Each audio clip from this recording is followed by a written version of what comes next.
BigCountryPreps.com. I'm Evan Wren, and this is the Countdown to Two-A-Days series, our daily look at an area football team and the key questions we'll be answering about that team in our August 20th preseason preview here at Big Country Preps. I'm with my partner, Dan Youngblood, via Zoom. And Dan, first off, I want to congratulate you. Before we get started talking about the Eastland Mavericks, I want to congratulate you wholeheartedly on winning the Pud Powell Award from the Texas High School Coaches Association as the top sports writer in the state of Texas for high school sports.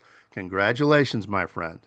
Thank you. I appreciate that. And I definitely appreciate all of the coaches in our area who helped make that possible. That was a really cool deal. You just don't like the attention, I know, but this I'm very proud of you for that. I don't want to sound condescending, but I'm very proud of you, and I'm proud for the company. This shows that Big Country Preps is garnering respect among our coaches, and for you to win this, it's very big. It's very big and great for you. It's also very good for the company, and it's just a proud moment. Congratulations, Thank you. wholeheartedly. I really appreciate it. All right. Today we are talking about, Dan, the Eastland Mavericks. Yeah. And this is one of so many teams we've been talking as we get started, so many coaching changes this offseason, just a really whirlwind deal. I don't think I've ever seen an offseason with so many coaching changes, but Eastland is one of those programs. Coach Matt Landers is coming over as the defensive coordinator from Goldthwait to take over for Bobby Schumann and first-year head coach this year at Eastland.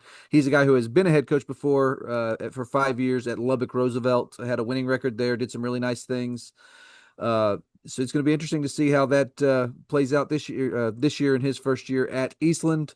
Obviously, they're going to have some questions to answer, and we'll talk a bit about those here in a little bit. But another coaching change. It's just a wild deal this year. All right, before we talk a little bit more about Eastland, we want to remind you folks to please hit the subscribe button on YouTube. It's free. And then hit the little bell to get notifications each and every time that Big Country Preps posts a video there. All right, Dan, big questions regarding Eastland. Go ahead and fire away first. I think the first one is like we've talked about with so many of these programs that are going to have new voices in that head coaching role is what changes will we see brought by Coach Landers? What differences are we going to notice real quickly from the way they operate to what we saw with Coach Schumann the last couple of years? Obviously, they made a big scheme change last year to the wing T offensively. I'm interested to see schematically what we're going to see Eastland running with Coach Landers. Obviously, he's a defensive guy. I'm interested to see how that plays out, how that impacts kind of what he likes to do schematically. I would imagine they may be a little more conservative offensively, but I'm not sure. That's a question that I'm excited to have answered, and I think it's just going to be interesting to see uh, what changes are brought. The one thing about Eastland and Coach Landers is going to have some advantages here is that he's got a decent nucleus returning from last year with 14 of 23 Letterman back, including 7 offensive and 6 defensive starters. So he has some kids who got some experience for last year's 4-6 team.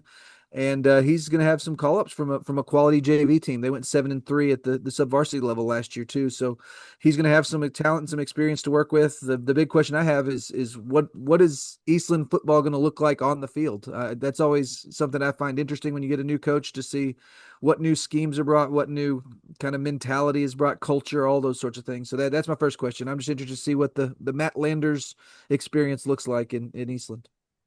Matt Landers was at Lubbock Roosevelt, which is a run first program. He was as an assistant. He was at Goldthwait as an assistant as the DC. Goldthwait is a run first program. Now he's going to Eastland, which, with the exception of last year when they ran the wing T, has been throwing the football for 2 decades, basically. Eastland has a passing history. So this is going to be fascinating to watch what he sets up there in terms of the offense.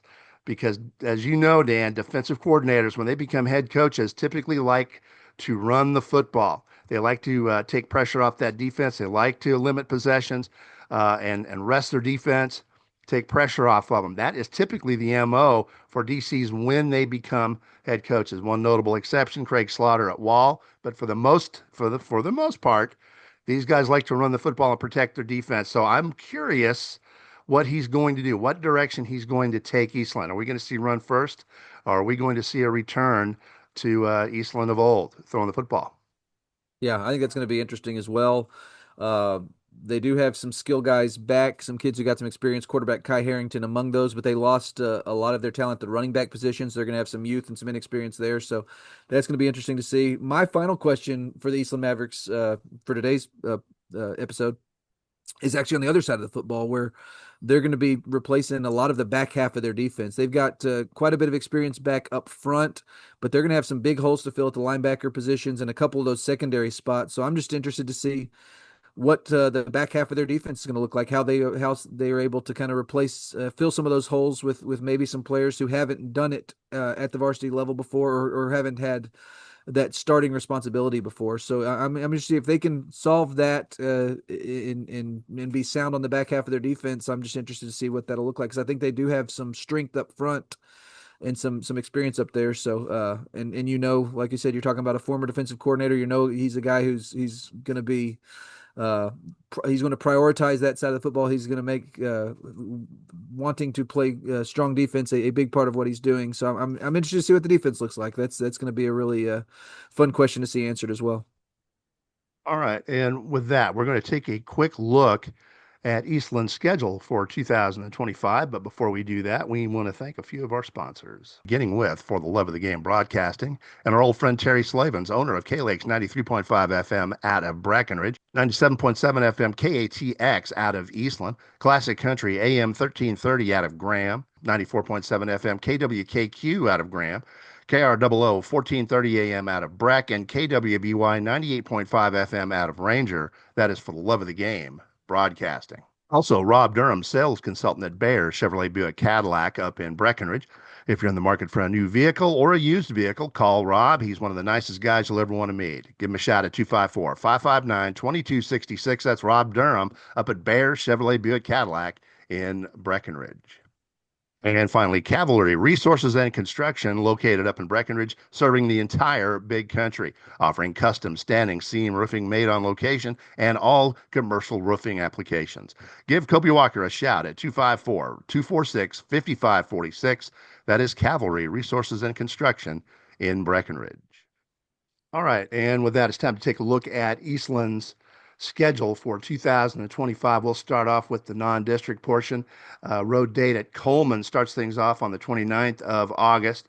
A home date with Clyde on September 5th is next, followed by three consecutive road dates. Comanche, Breckenridge, and Hawley in succession. That's on the 12th, 19th, and 26th of September, respectively, and then they jump into an open date, and that's a pretty tough three-game stretch there. And Clyde's not going to be a pushover either, nor will Coleman. That's a stout non-district portion for Eastland. Yeah, tough non-district portion or non-district schedule, and then you've got four of those five on the road too. So that obviously will add an extra layer of challenge. They open district on October 10th with a home game against Clifton before traveling to Brady on the 17th of October. They come back home to play Dublin on the 24th of October and host Early on the 31st, Halloween night. And then they finish up their district schedule at Toller on November 7th. So this is a really competitive district. You jumped right into that from a really tough non-district schedule. So this is going to be a very challenging schedule for this Eastland team.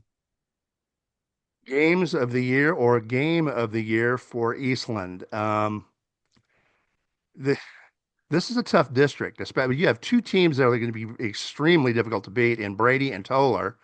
But if Eastland wants to qualify for the playoffs, there are three games really to look at: Clifton, Dublin, and Early, where they have to, I think, be on the plus side. Be on the plus side in those three games, and you're in. Mhm. That's the way I look at it. There's three very important games for Eastland. Yeah, to me, I kind of think it's interesting. I think the that game right off the bat, the home game against Clifton, kind of sets the expectations for the rest of that district schedule. If you win that one, you start looking at possibilities and potentially challenging for a three seed, put maybe. Uh, but after that, obviously the Dublin early games back to back, those are big games as well. Those are games I think if you want to make the playoffs, you probably look at those and maybe approach those as must wins. But the Clifton one I think is interesting because it sets the expectations. The other ones I think are huge just because if you want to make the playoffs, those are games you almost have to win. But interesting schedule for sure. This is going to be a really tough schedule, and I'll be interested to see how they survive that non-district schedule, what kind of record they're going into district with, what kind of confidence they're going into district with. But should be fun. All right, and with that, it's about time to wrap up this edition of the Countdown to Two-A-Days series, the Eastland Mavericks. But before we do that, we want to remind you August 20th is the big day here at Big Country Preps. That's the day we release our annual preseason preview with previews of all the 11-man teams that we cover, more than 40 player features. We will have opinion pieces. We will have district predictions. We will have stats. We'll have standings. You name it, we're going to have it. This is the most comprehensive look at big country high school football of any media source in the area or from around the state for that matter. In August the mean, 20th. Don't forget. in the meantime, thank you for joining us for this episode of our Countdown to Two-A-Days series, and make sure you return tomorrow when we feature the Toller Rattlers here at BigCountryPreps.com.